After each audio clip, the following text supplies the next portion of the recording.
Você que puder, quiser, inclina a sua cabeça.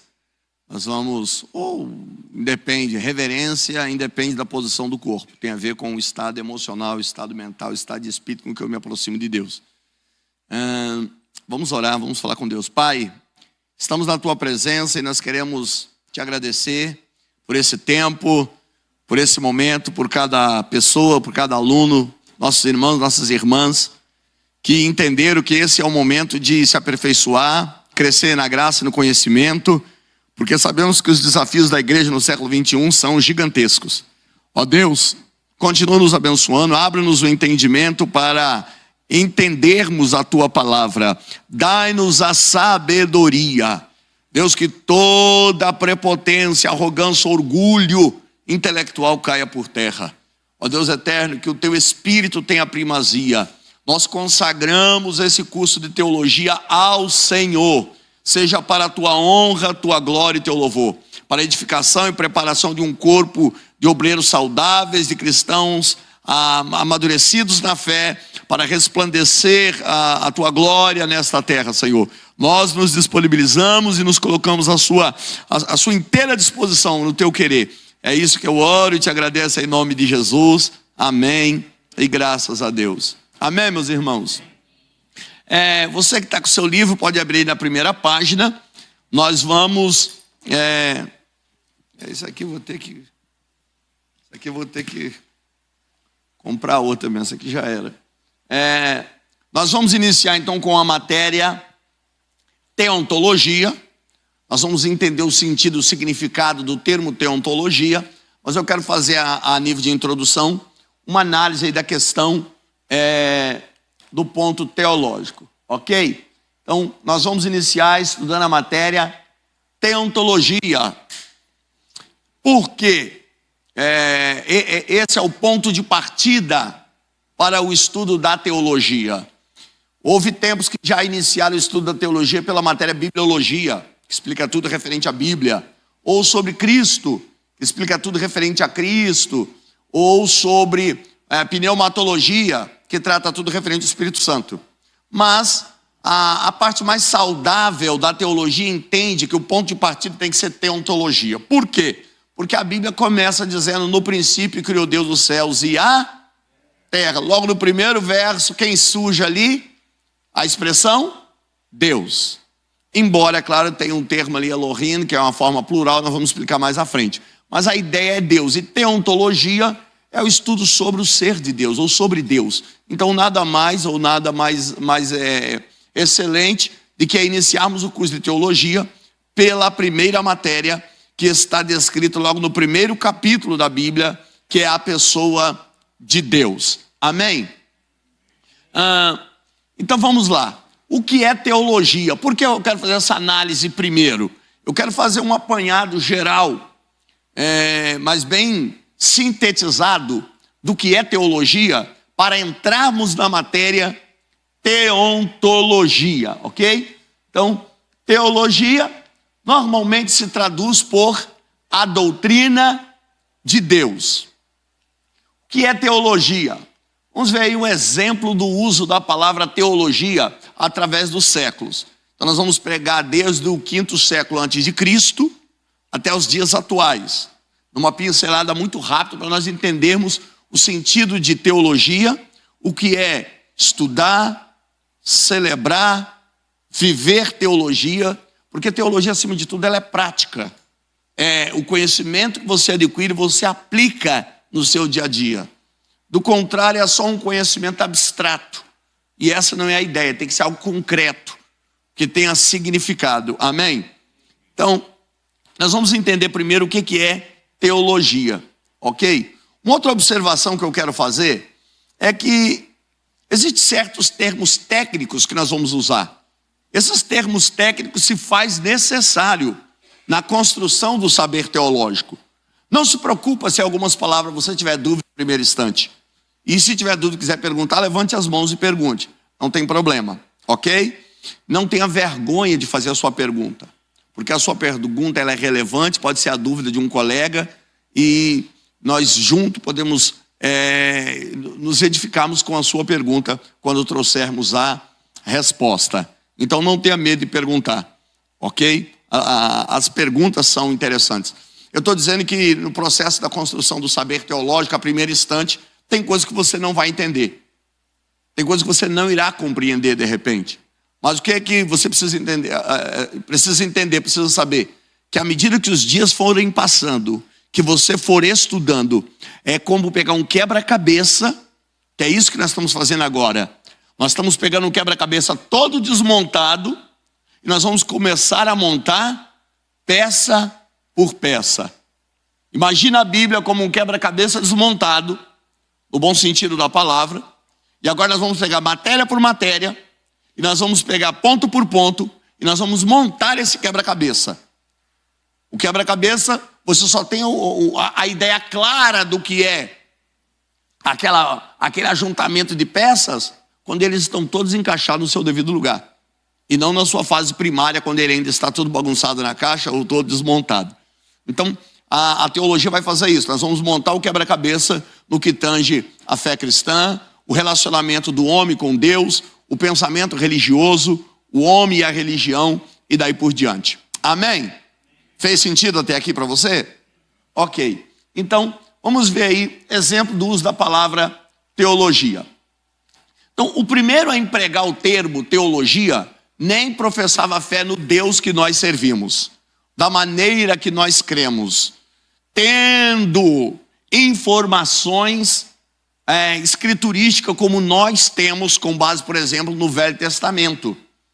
Então, o primeiro cara a empregar o termo teologia foi Platão, que viveu nasceu 428 antes de Cristo, foi discípulo de Sócrates, e na sua obra chamada A República, aonde por sua vez ele pinta a ideia de um Estado perfeito, dentro dessa obra A República, aí ele vai citar pela primeira vez o termo teologia.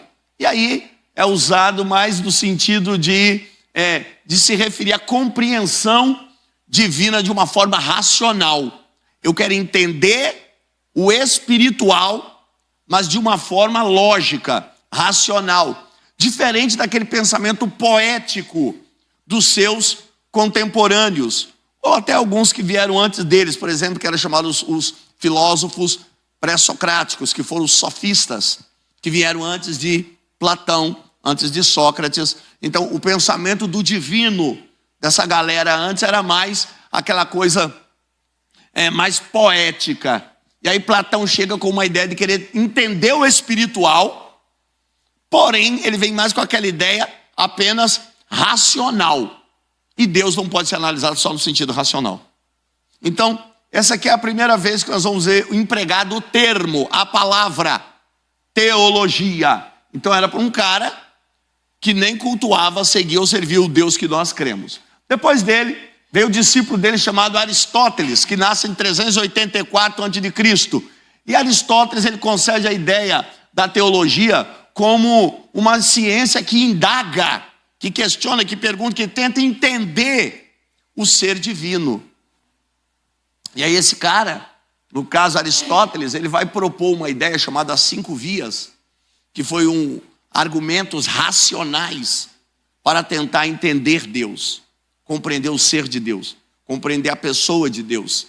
Nós vamos falar dos argumentos de Aristóteles um pouco mais à frente, na pessoa de São Tomás de Aquino, de Immanuel Kant, de René Descartes e alguns outros que pensaram alguma coisa parecida com Aristóteles, o filósofo. Então aqui nós começamos a ter alguns pensamentos sobre o que é teologia. Lembrando que isso aqui é antes de Cristo, ok? E aí depois nós vamos encontrar os pais da igreja cunhando o termo teologia, mas aí no sentido de como que eles chamaram essa reflexão acerca de Deus. Ou seja, a reflexão sobre Deus passou a ser chamada teologia pelos pais da igreja. Quem são os pais da igreja? Eles viveram a partir de que época? Os pais da igreja, se você quiser anotar essa informação é importante, embora hoje muitas pessoas não estudam sobre quem foram os pais da igreja, o que eles fizeram, a obra e o legado que eles deixaram. mas é importantíssimo eles. Então, os pais da igreja são aqueles caras que assumiram o comando da igreja de Jesus Cristo após a morte dos últimos apóstolos. No caso do último apóstolo. Então, João vai morrer por volta do ano 96 depois de Cristo. João, o discípulo do amor. Aquele que teve a revelação. O Apocalipse. Sabe o último livro do nosso cânon sagrado?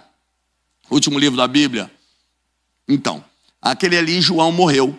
Quando ele morreu, quem assumiu o comando da igreja?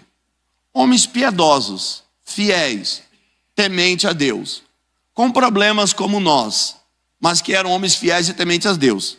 Nessa época, os pais da igreja, também conhecidos como pais antenicenos, às vezes em algum livro você vai encontrar como os padres da igreja. A palavra pai é o equivalente para padre. Então, os padres da igreja, sem necessariamente, não confunda, padres da igreja, pais antenicenos, os pais da igreja com os padres da igreja católica apostólica romana, que é uma outra coisa que nós vamos entender mais à frente, que tem esse sentido aí com o catolicismo romano a partir de 303 depois de Cristo. Mas não é objeto de contemplação agora esse argumento, ok? Então, os pais da igreja a partir do ano 100 começam a desenvolver um trabalho. Então nós temos os pais da igreja que eram apologistas, ou apologeta, que é aquele que defendia a fé cristã diante do império, do governo, da sociedade. Entre eles está Justino Marte. Além dos pais da igreja apologistas, ou apologeta, nós tínhamos os pais da igreja teológico. São aqueles caras que começam a pensar as doutrinas do campo de vista teológico. Entre eles eu cito Santo Agostinho, por volta do ano 400 e um pouquinho depois de Cristo. Aí nós temos, Santo Agostinho faz uma reflexão sobre a essência divina. Santo Agostinho é quem aprofundou do assunto graça. Hoje você fala, nós somos salvos pela graça, não é favor imerecido, não é mérito nosso. Só que isso que quando Paulo prega, quando Paulo ensina, quando Paulo fala sobre a graça, muitos dos dias de Paulo não conseguiu entender a fundo o que Paulo falava como nós entendemos hoje. Pedro chegou a escrever em uma das suas missivas, ou cartas, ou epístolas, e cartas não é livro, cartas são cartas. Então Paulo em uma de suas cartas, aliás, Pedro em uma de suas cartas escreve dizendo, tem coisas que Paulo fala que é de difícil compreensão, disse Pedro. Então quem foi que passou a entender melhor Paulo? Esse homem, Santo Agostinho. É o cara que vai fazer uma análise da ideia de graça em Santo Agostinho. Então Santo Agostinho foi um pai teológico, enquanto Justino Marte foi um pai apologeta, que defendia a fé diante de uma sociedade de poderes políticos. Santo Agostinho, ele vai produzir uma grande gama de conhecimento teológico para combater certas heresias que começou a nascer dentro da igreja, como o pelagianismo, que vamos ver mais à frente, vindo de um cara chamado Pelágio. Se você quiser anotar, depois pesquisar em casa, quem foi Pelágio e as doutrinas que Pelágio defendeu. Então, ele combateu o pelagianismo de Pelágio, que ainda está muito presente no século XXI, algumas ideias de Pelágio. Ele combateu algumas ideias de Montano. Montano foi um outro que surgiu dentro da igreja, gerou muito problema, muita heresia. Você vai encontrar Santo Agostinho combatendo esses pensamentos. E aí, por volta do ano 1225, nasce um outro cara, chamado São Tomás de Aquino. Esse cara aqui, foi um dos grandes teólogos e filósofos que nós chamamos da era escolástica. Então a história da igreja pode ficar dividida assim: do ano 33 depois de Cristo ao ano 100, nós temos a era da igreja apostólica. Se você quiser anotar, é importante. Do ano 33 ao ano 100, era da igreja apostólica, os apóstolos coordenando a igreja. Do ano 100 ao ano 900, Nós temos uma era chamada a era patrística, ou os pais da igreja. Produziram conteúdos teológicos, combateram heresias, implantaram os pensamentos doutrinários que nós cremos e defendemos hoje. É nesse período dos pais da igreja que vai acontecer um desvio doutrinário da igreja, nascendo assim o catolicismo romano.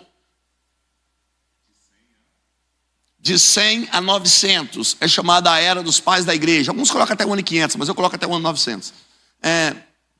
A era dos pais da igreja. Nesse período aí, nasce muito pensamento teológico de excelência. Mas é aí que também, a partir do ano 313, começa o processo da igreja católica, da igreja universal se aliar a Roma. Nasce aí, então, a igreja católica apostólica romana. Logo, a ideia de que a igreja católica romana é a primeira igreja é um equívoco religioso e teológico. A igreja ela era apostólica, ela era chamada pelo nome da cidade, igreja em Corinto, em Éfeso, em Pérgamo, em Tiatira e daí por diante. Houve tempos que fomos chamados a seita do Nazareno, aqueles que pertenciam ao caminho. Agora, como católica, igreja universal, apostólica, romana, ligada ao império, só a partir do ano 313 depois de Cristo, começa em Constantino. Mas Constantino é só o que dá o início.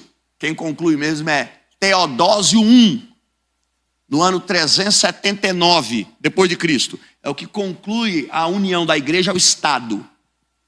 Teodósio I. Mas isso aqui é matéria para eclesiologia. Isso aqui é só a nível de introdução do pensamento sobre o que é teologia e o exemplo do uso aí da palavra teologia. E aí quando chega então do ano 900 em diante, nasce um período chamado a escolástica. Vai até 1400 e pouco. Nessa época, surgiu muito Erasmo de Roterdã e outros grandes teólogos. Mas surgiu esse cara aqui, ó, São Tomás de Aquino. Teólogo e filósofo. São Tomás de Aquino, ele faz uso de um saber também meio racional, meio lógico. Mais ou menos assim, nós vamos ver mais adiante. Ele falou assim, eu vou provar que Deus existe, sem usar necessariamente textos bíblicos. Vou usar argumentos racionais, lógicos, científicos, ontológicos, para provar a existência de Deus. E aí São Tomás de Aquino resgata pensamentos de Aristóteles, que já tinha sido falado antes de Cristo, e ele aplica argumentos racionais, aí, cosmológicos e etc., que nós vamos ver mais à frente. Então, São Tomás de Aquino, ele foi o teólogo que tentou usar argumentos racionais e lógicos para falar sobre Deus. Aí depois nós temos a teologia na época da Reforma.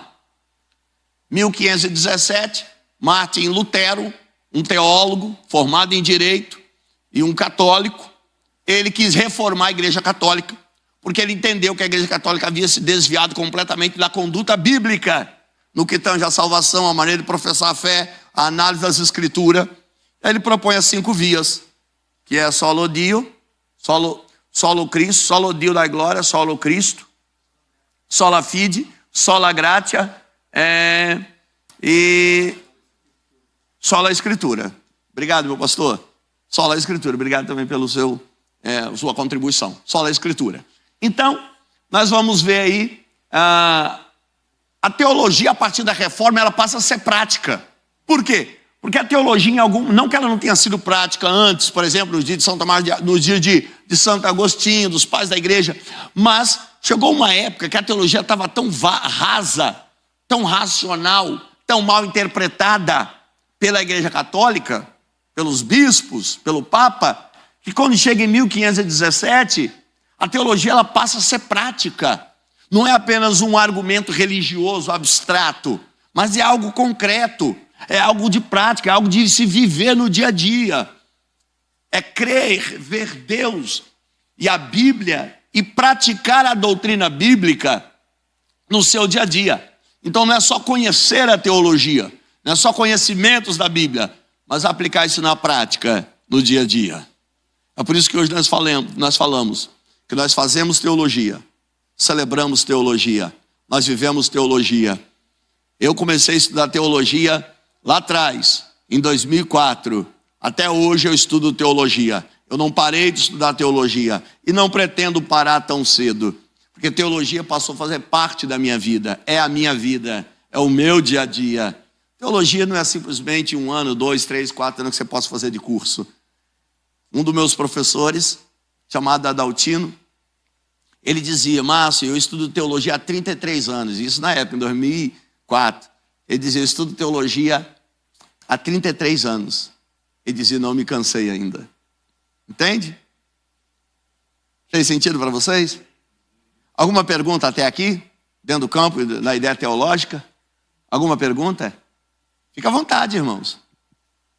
Qualquer pensamento que surgir, pergunte.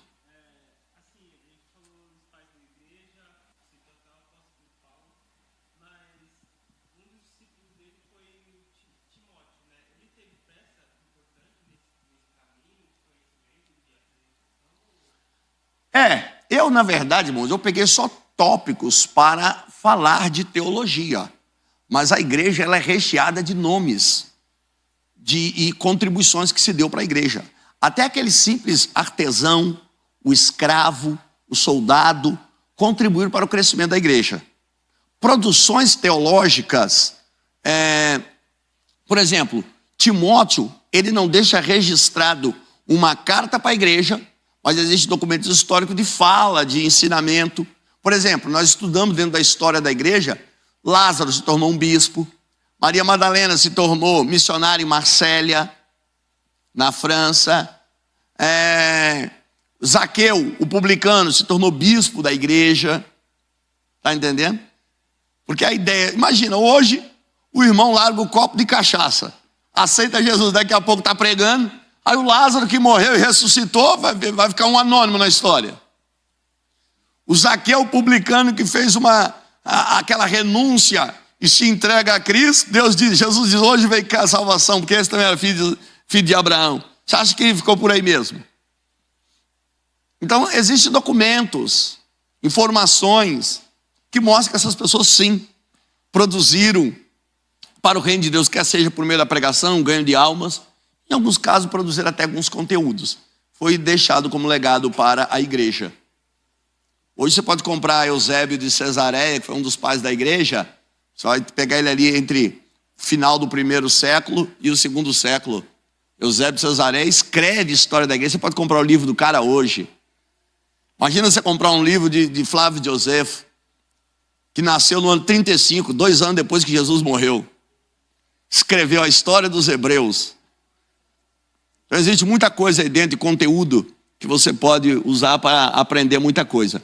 Então a reforma protestante, ela começa a trazer essa ideia de uma teologia prática, viva, vibrante, funcional, de uma fé na prática, de uma fé experimentada, de um conhecimento mais pleno de Deus. E aí, nós chegamos finalmente aos dias de hoje. Isso aqui nós temos o século XVIII, viramos século XIX, vai surgir.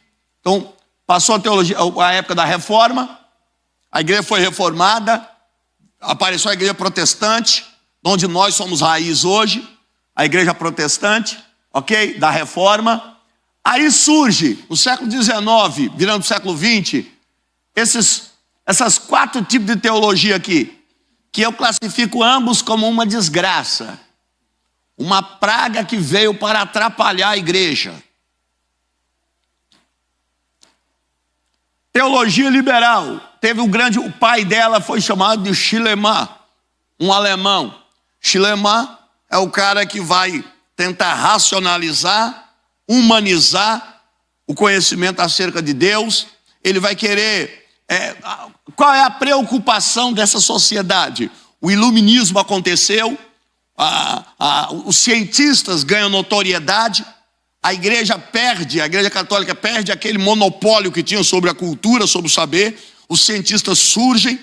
Diante desses pensamentos científicos, surge a ideia da alta crítica, que era aqueles que examinavam a Bíblia por fora, dizendo isso é certo ou não é na Bíblia. A alta crítica não teve experiência com a Bíblia, então não tinha moral para falar. A baixa crítica, que é a ideia de analisar os textos da Bíblia para afirmar um assunto como doutrinário. Esse passou a ser bom. A baixa crítica, ou chamada crítica textual. Ou seja, eu comprovo doutrina analisando o texto, o contexto, e só assim eu comprovo uma doutrina. É chamado a baixa crítica ou a crítica textual.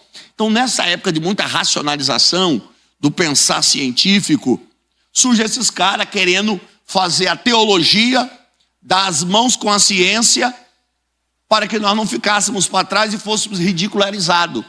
Para isso, o que é que faz? Pega o conhecimento acerca de Deus e o humaniza por demais, transformando o Deus que é onipotente, poderoso e divino, num Deus vazio, que esvazia esse Deus da sua grandeza e faz dele um Deus minúsculo, pequeno, um Deus do tamanho da humanidade. Esse é o pensamento da teologia liberal, que entrou dentro da Europa, simplificando a fé, no sentido de simplificando, de ridicularizando. A teologia liberal vai pegar o capítulo 1 e 2 de Gênesis e dizer: isso aqui não é literal, isso aqui não é real, essa história, isso aqui é só uma ideia para transmitir um pensamento. Não houve uma queda histórica, não houve uma queda literal, não houve um diálogo da serpente com a mulher, não houve a queda nesse sentido. Vão romantizar o capítulo 1, capítulo 2. A teologia liberal vai pegar a morte de Cristo na cruz, os seus milagres do Calvário, e vai tornar aquilo simples demais, sendo só uma lição de cunho moral, e não o Deus que se humaniza e que morre por nós na cruz, como é o que nós cremos. Aí essa teologia liberal pegou a Europa e transformou a Europa no que é hoje. Quem viajou aqui para a Europa sabe, eu já estive em 10 países da Europa pregando. Eu vou te falar para você, você chega nos templos hoje da Europa que foram exportadores de avivamento, hoje estão vazias, rasas, sem Deus, sem gente lá dentro, sem mais nada, acabou. Aliás, é o fato de ter pessoas lá dentro que leva a Deus a estar nos templos. Hoje os templos estão vazios, os templos protestantes. Por quê? Porque a teologia liberal entrou. Essa teologia liberal ela foi para os Estados Unidos, com esse pensador, Reinhold. E quando esse cara, esse teólogo, leva a teologia liberal, entra nos Estados Unidos da América e dá origem à teologia progressista. Esse foi um dos grandes pensadores da teologia progressista na América do Norte. E o que a teologia progressista pensa? Como pensa? Igual a teologia liberal. Hoje ela está dentro das universidades. Quando alguém dentro da universidade diz assim: eu ouso crer em Deus, quero crer em Deus, qual o ponto teológico que eles defendem? Teologia progressista.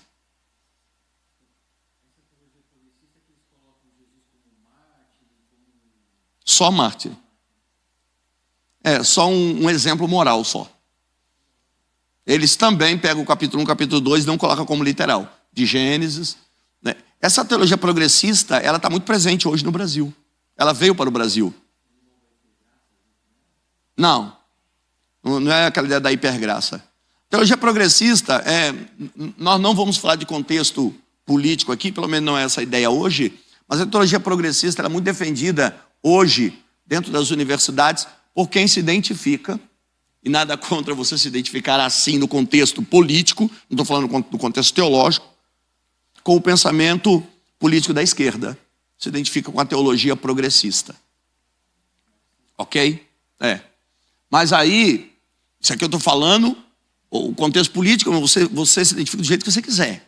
Você é livre para isso. Você é livre para ser de esquerda, ser de direita, ser do alto. Eu prefiro ser do alto. Mas você é livre como ser social, como ser pensante, para se identificar como esquerda ou como direita. O que eu acho ruim, e recomendo você, se porventura você não entendeu ainda esse contexto, mas começou a ouvir isso dentro da universidade, é a teologia progressista. Que a teologia progressista, ela rouba Deus na forma bíblica e pinta um Deus em nome do politicamente correto. A teologia progressista faz isso. Pinta um Deus em nome do politicamente correto e coloca para a galera. É o Deus que hoje estão pregando aí nas redes sociais. Dizendo, não, esse Deus não liga. Não, esse Deus, ele não se importa, ele ama você do jeito que você é. Sim, irmão, Deus ama você do jeito que você é, mas não te leva para o céu do jeito que você está. Deus te amar do jeito que você é fato. Deus te ama como você é. Ah, sou mentiroso, Deus te ama. Ah, sou adúltero, Deus te ama. Ah, eu roubo, Deus te ama. Ah, eu fumo pedra, Deus te ama. Ah, eu vivo na prostituição, Deus te ama. Ah, mas Deus vai te salvar assim? Não. Existe um critério. Salvação é pela graça, mas existe um processo que mostra essa graça te alcançando. Toda pessoa que foi alcançada pela graça, a maior prova que a graça alcançou ela é que ela gera nela responsabilidade. E responsabilidade é o despertar da consciência para se fazer a coisa certa. Qualquer tipo de cristianismo que se explique e que te ensina, que faz você ser superficial, vazio e raso, que não te ensina você a experimentar Deus mais de perto, desculpa. É muito fraco. Esse pensamento teológico está totalmente distante de uma teologia saudável, bíblica, prática, cristocêntrica. É só um pensamento teológico antropocêntrico. O homem no centro de tudo. Fez sentido para você? Até aqui alguma dúvida? No Brasil, na verdade, ela chega primeiro com Gustavo Gutierrez na América Latina. Ele chega no Chile. Não, no Chile não. Não. Bolívia, acho que foi na Bolívia. Ou é Bolívia ou é Chile? Alguém pode pesquisar aí para mim, por favor? Gustavo Gutierrez, ele trouxe a teologia progressista, ele defendeu a teologia a teologia progressista dentro da América Latina, porque na verdade, Gustavo Gutierrez vai defender a teologia da libertação. Por quê? Porque teologia liberal, teologia progressista e teologia da libertação, Peru, pronto. E teologia da libertação é um puxadinho da mesma coisa no final de tudo.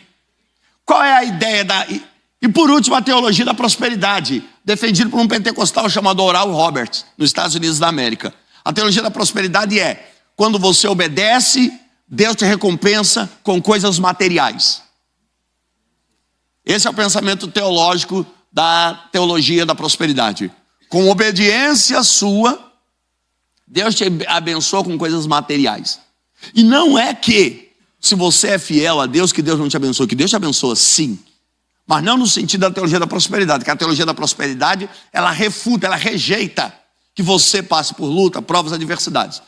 Se você serve a Deus, dentro do pensamento da teologia da prosperidade, se você é fiel e está servindo a Deus, você não vai passar por prova, luta e batalha, você vai viver sempre nadando na carne seca. Toma lá da cá, é a pregação motivacional, Oi? Não necessariamente. Essa igreja é neopentecostal.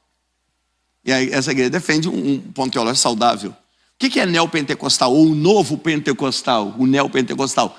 É aquele que crê na evidência dos dons espirituais, na presença de Deus, na manifestação da glória de Deus, crê numa teologia saudável, só não tem as práticas de costumes, como as igrejas mais ortodoxas, que é o caso dos nossos queridos e amados irmãos da Assembleia de Deus.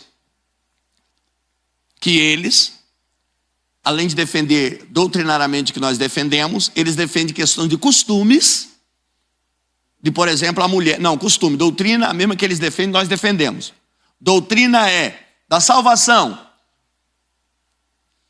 Na cruz do Calvário, Jesus deu expiação, redenção, justificação, reconciliação, adoção. Isso aqui é doutrina soteriológica. Isso aqui o pentecostal ou o neopentecostal defende igual. Agora, o que é que os neopentecostais não defendem como os pentecostais? O neopentecostal não acredita que para eu ser espiritual, santo, a irmã não possa usar uma calça, um brinco, o irmão não possa usar uma bermuda e etc. Essa é uma das diferenças do pentecostal para o neopentecostal. Ok? Fez sentido? Alguma dúvida? Então, esses 4 pensamentos de teologia, irmão, têm sido um problema no mundo.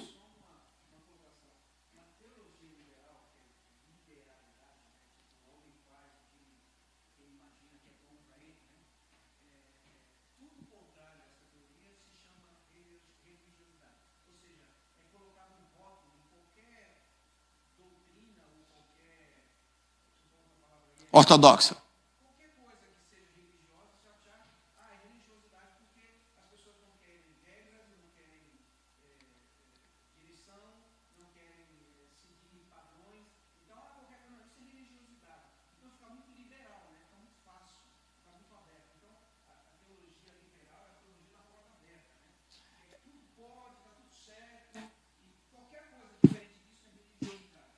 Sim, embora o termo aí de teologia liberal não é só no sentido, não pode ser concebido só no sentido do pode tudo. É naquela ideia de tirar o pensamento de quem é Deus na sua totalidade e apequenar ele numa tentativa de fazer a teologia andar de mãos dadas com a ciência. Então, a teologia liberal surge para tentar fazer a teologia andar de mãos dadas com a ciência. A teologia progressista e da libertação tenta fazer a teologia andar de mão dada com a causa do pobre. Então, na teologia da libertação, Deus gosta de pobre, Deus ama os pobres, a causa dos pobres é interessante, e na teologia da libertação nós temos que nos preocupar com a causa pobre, com a viúva, com o órfão, mas a teologia saudável, ela entende que Deus não é Deus de pobre, Deus é Deus de humanos. A Bíblia diz, Bereshit bara Elohim, no princípio criou Deus, e aí diz que Deus criou um humano, Adam, no hebraico. Nós dizemos que o nome do primeiro homem é Adão, não é? A palavra Adam, no hebraico, quer dizer apenas humano, ou homem. Então, no princípio, Deus criou um humano, um homem. E da costela desse humano, desse homem, fez a mulher. Deus é Deus de quem? Do negro, do branco, do classe social baixa, alta. Não, Deus é Deus de todos. Isso aqui são ideias sociológicas, antropológicas, essa divisão da raça humana. Deus, quando olha para a terra, irmão, só enxerga dois grupos, os salvos e os perdidos. Fez sentido para você? São pensamentos antropológicos, da doutrina humana, sociológico. Tentar entender o ser humano, dividir a sociedade em classes e etc. Não está isso presente na pessoa de Deus. Deus olha para a terra e diz, tem gente salva e tem gente perdida. Só. Tem o homem e tem a mulher. É isso que Deus vê. Ok? Então, a teologia liberal progressista da libertação e prosperidade é uma tentativa de explicar Deus dentro de um ponto de vista racional, lógico. É tentar fazer a teologia andar de mãos dadas com a ciência. O povo tem um problema econômico, então vamos dar a teologia da prosperidade. O país está vivendo com um problema de economia, vamos dar a teologia da prosperidade. O país tem muitos pobres, vamos lhes dar a teologia da libertação. A teologia da libertação defende a ideia das classes, a ideia do pobre, mas Deus não é Deus de pobre, é Deus de todos. Hoje, Leonardo Boff é um dos grandes defensores da teologia da libertação aqui no Brasil. Ok? Então essa aqui é uma análise sobre teologia. Agora, dentro de tudo isso aqui, hoje, nós defendemos uma teologia ortodoxa, saudável, chamada por aí, dizendo que ela é retrógrada e ultrapassada, que é a teologia judaico-cristã, onde nós acreditamos em um pensamento de que Deus criou o homem, a mulher, para se completarem, não para se dividirem, como sugeriu Simone de Beauvoir, ou outros. Não é para se dividir, não é para lutar o homem contra a mulher contra o homem. Nós acreditamos numa unidade, que Deus fez o homem e a mulher um para completar o outro, um para cuidar do outro.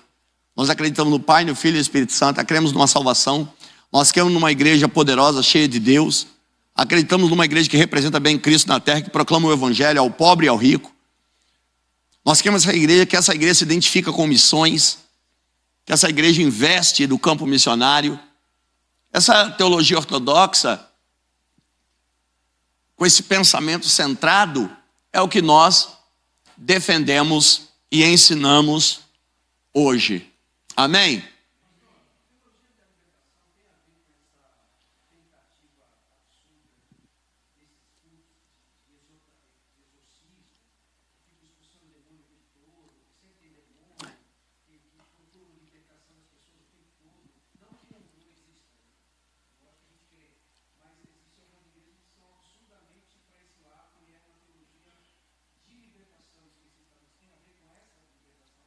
Não, mas obrigado pela sua pergunta. A teologia da libertação é explicitamente libertar o homem e trazer igualdade às causas sociais.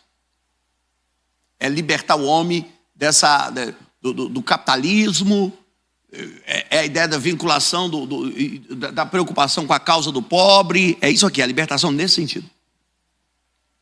Ok? Não. Verdade é essa, é a causa do pobre, é a luta contra o capitalismo. Jesus não gosta do capitalismo e etc. Oi? Normalmente, quem é socialista, e é o direito de quem quer ser, e se essa pessoa não é um ateu, porque pelo menos lá atrás a base do socialismo envolve o ateísmo, e não é ateu, normalmente ele se identifica com esse pensamento teológico chamado teologia da libertação ou progressista. Com uma dessas ele se identifica.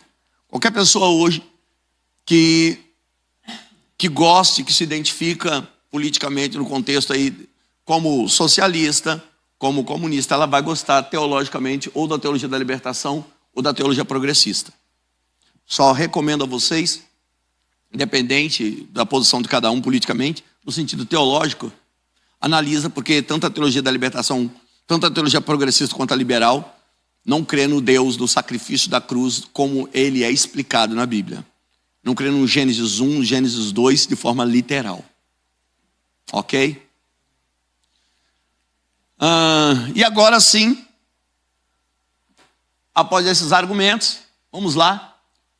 Nós vamos fazer o seguinte, vamos fazer um breve intervalo e nós vamos fazer um intervalo de 10 minutos, ok? Lembrando que nós vamos fazer um intervalo para o recreio, não é férias. Então, brincadeira, gente. Então você tem 10 minutinhos aí, tá bom? E aí os irmãos que vão acertar o livro, vem aqui, por favor, os que vão acertar na máquina do cartão ou no Pix, para a gente alinhar isso daí, tá bom? Por enquanto, Deus abençoe.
Vamos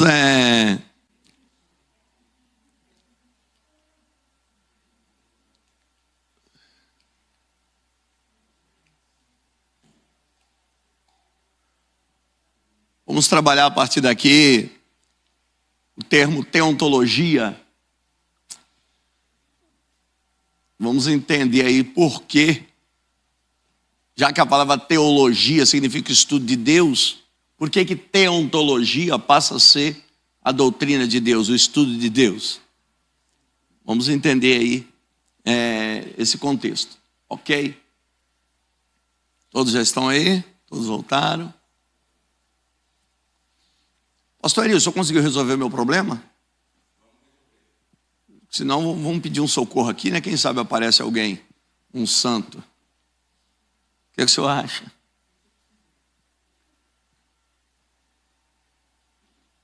Porque hoje, irmãos, eu embarco para Santa Catarina hoje para inaugurar um curso de teologia lá. Então, ministro amanhã. Sexta, eu dou uma aula para liderança numa igreja. Sábado e domingo e segunda numa outra igreja onde nós estamos iniciando outro curso de teologia. Então vou ter que sair daqui às pressas, correndo. E como eu negociei meu antigo carro que eu tinha, eu estou, como diz o outro, na fé e no Uber. Então vou precisar de um milagre. Falei com o pastor Eli, arruma um carro para me levar em casa, me pegar umas caixas de livro, uns negócios e voltar para a rodoviária do Tietê. Se o pastor Eli não conseguir, eu vou ter que pedir a Deus um outro milagre, quem sabe, né? Pode? Pronto, já apareceu já. Olha, a Bíblia diz que nós devemos comunicar nossas necessidades aos santos, não, pastor Daniel?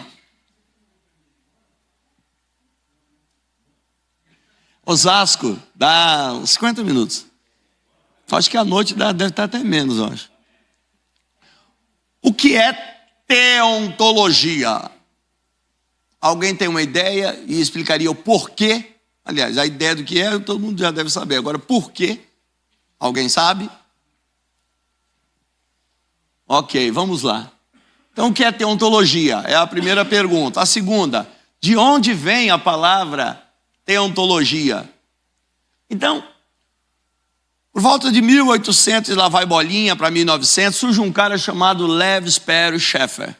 Esse camarada aqui, ou Chafer, ele foi o presidente do primeiro seminário teológico de Dallas, que é conhecido até hoje e respeitado internacionalmente, o Seminário Teológico de Dallas. Esse cara aqui foi o precursor desse seminário e foi o reitor nessa faculdade teológica, e ele que desenvolveu esse neologismo aí chamado teontologia. Por quê? Já que a teologia vai estudar um conjunto de assuntos referente a Cristo, ao homem, ao Espírito Santo, à igreja, ele falou, então não é legal que eu pegue esse termo teologia em referência ao estudo da pessoa de Deus apenas.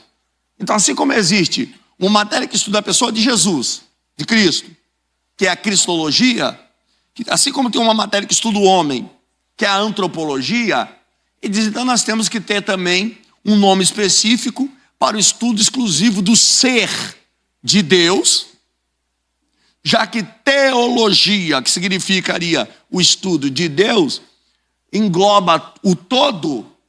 Então vamos encontrar uma palavra que seja só para a pessoa do Pai, a pessoa do ser de Deus. E daí ele desenvolve o termo chamado teontologia, que é uma junção de 3 palavras. Teos, que é uma tradução da palavra grega, que para o nosso português é Deus. Então seria essa primeira parte aqui, ó, no grego, teo. A segunda parte é ontos, que vem do genitivo do verbo eimi, que significa ser ou estar. Seria essa segunda parte, ó, o ontos. O ontos significaria ser. Ok? E o logos, que seria um estudo ou um tratado. São palavras gregas. Então, teus, Deus, ontos, o ser, e logos, estudo ou tratado. Então, teontologia é um estudo ou um tratado sobre a pessoa específica do Pai, sobre o ser de Deus.